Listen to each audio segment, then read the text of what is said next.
used to have a very clear idea of what I thought art was, but I don't know. I don't know what it is anymore. I think it's just expressing something. I don't even know if it has to be beautiful or if it has to be attractive to anybody. It's just an expression. Is there not something within you that always wants to create something lasting, to leave something lasting? It's communication. If you can speak to people through what you do, somebody stops and goes, do I like that? Do I not like that? What does that say to me? At least you've made a step towards communication. I feel in the community it has a really big influence on people's minds, on people's hearts. Art is what changes the world.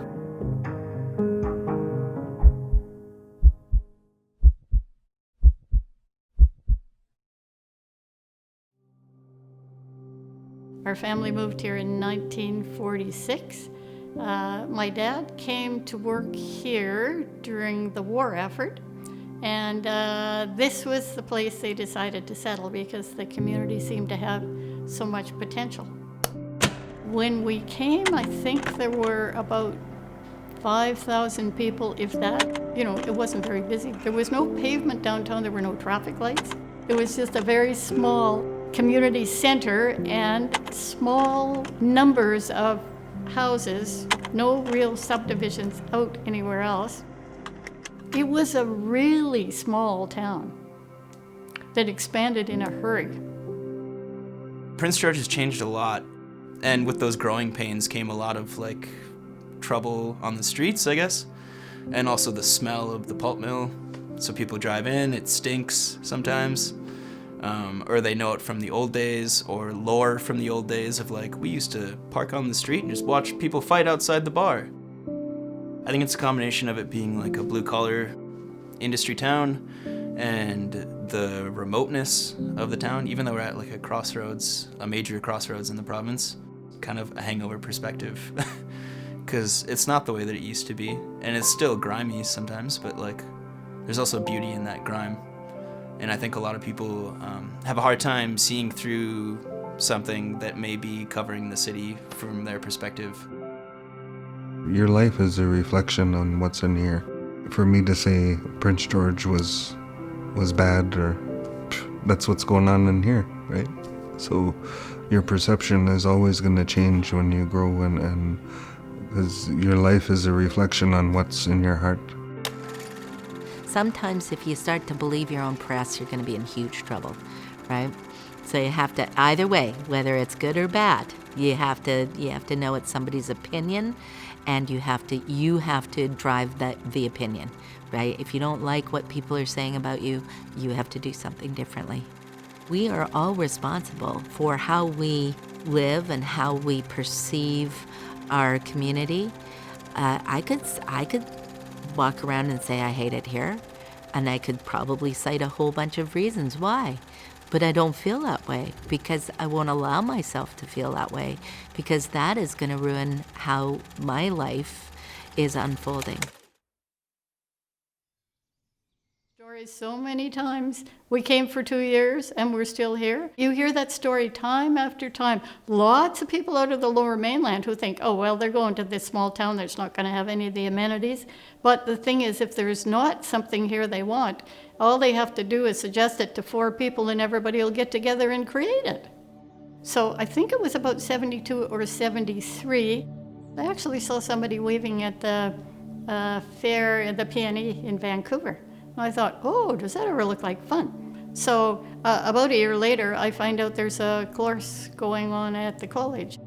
The classes started and ran for a year, and the instructor there, along with the people in the class, decided it would be useful to form a guild.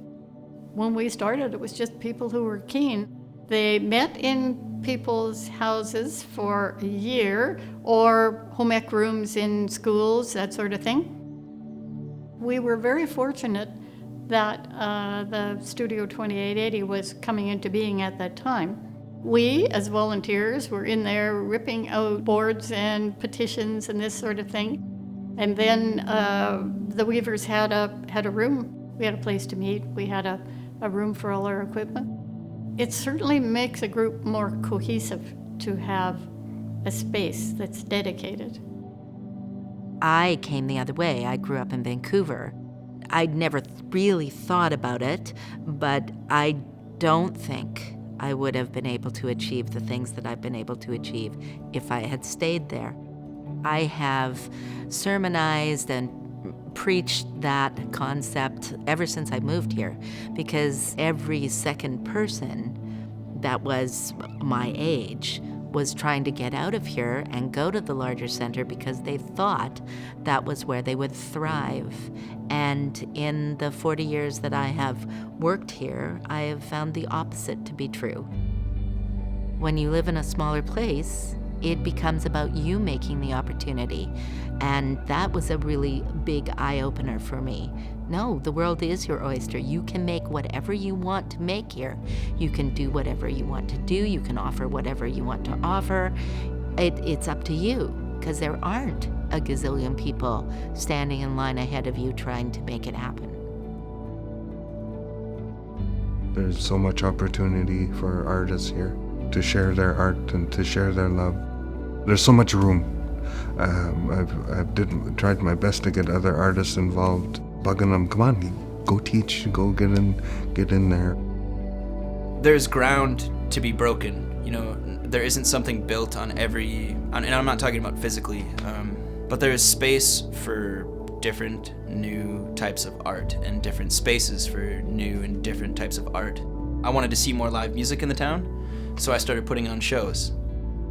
It's obviously not always this way and not always for everyone, like there's privilege and everything, but there's space to make something new here, you know, as opposed to going to Vancouver or something where there's always space to make something new, but whether it'll get noticed or whether it'll get support, your chances are much better here.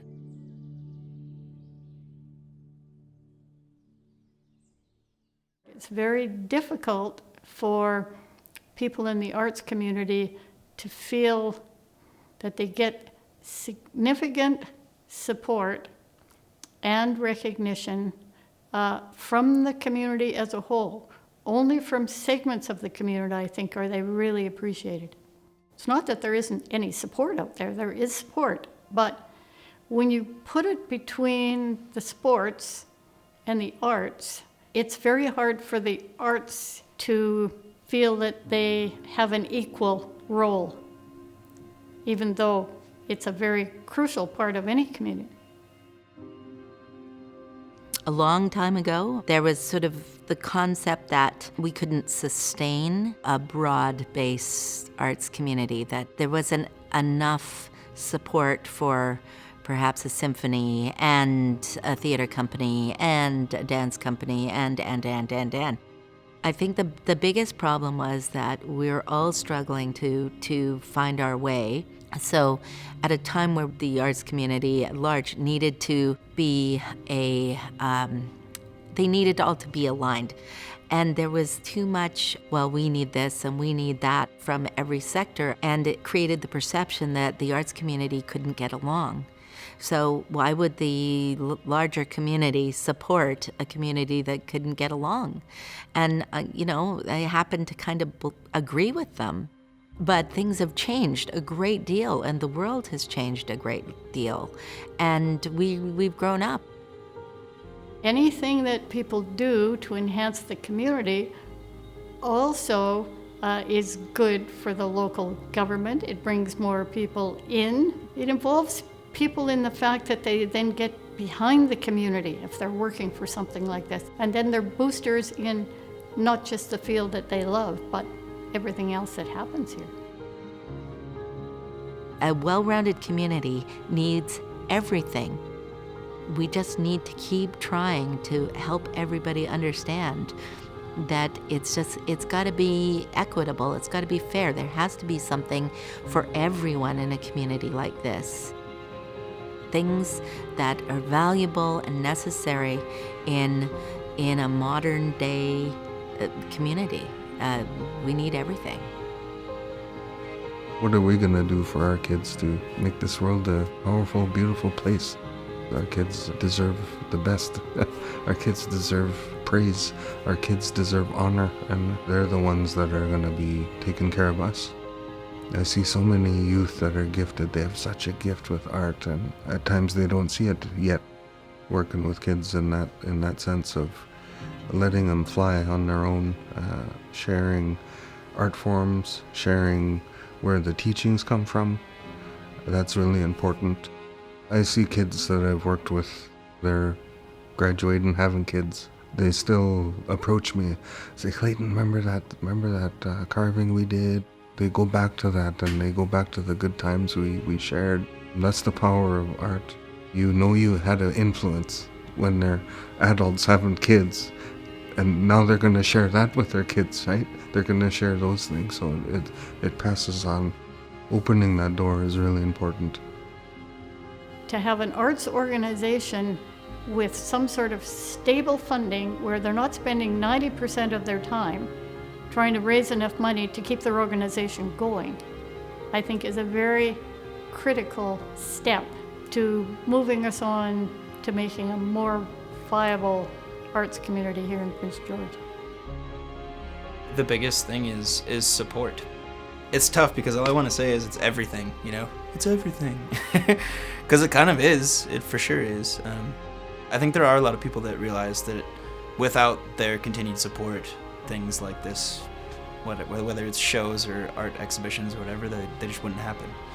And I think that's true for sure. But even though there are those two kind of like people that assume that it's either crap or not worth going to unless it's at the CN Center, and then the people that only go to small time shows and buy everything, the one to the left is growing. Support. That's why it's growing.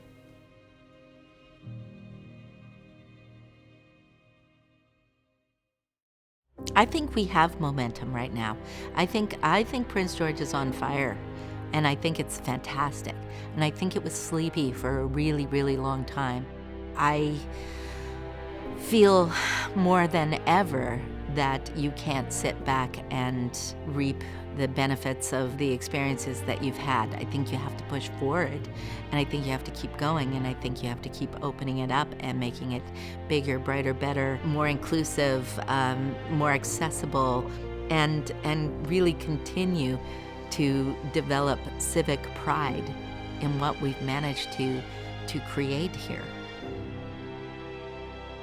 Art is growing. I feel it's just gonna grow from here. You know, the art is opening many doors. There's many different nations that are sharing within the schools, within the community. People are hungry. They want more art. It's gonna fly. It already is. Yeah. Who knows what the future is going to look like, but I think that if we want a healthy music scene or a healthy art scene or healthy culture, I think we just need more people doing those things in our community. Whether it's like in your room and sometimes you come out and show it to people, or you're like all in all the time making it. People have to keep putting work in. It's not like it's just going and it'll keep going. I think that people need to keep putting work in and finding new areas where they can help, you know? Everyone has something that they love to do, and there's lots of things that need to be done or could be done in the scene, and I think that the more that people apply what they love doing to the greater good, like an arts community, the better our chances are of making something great here.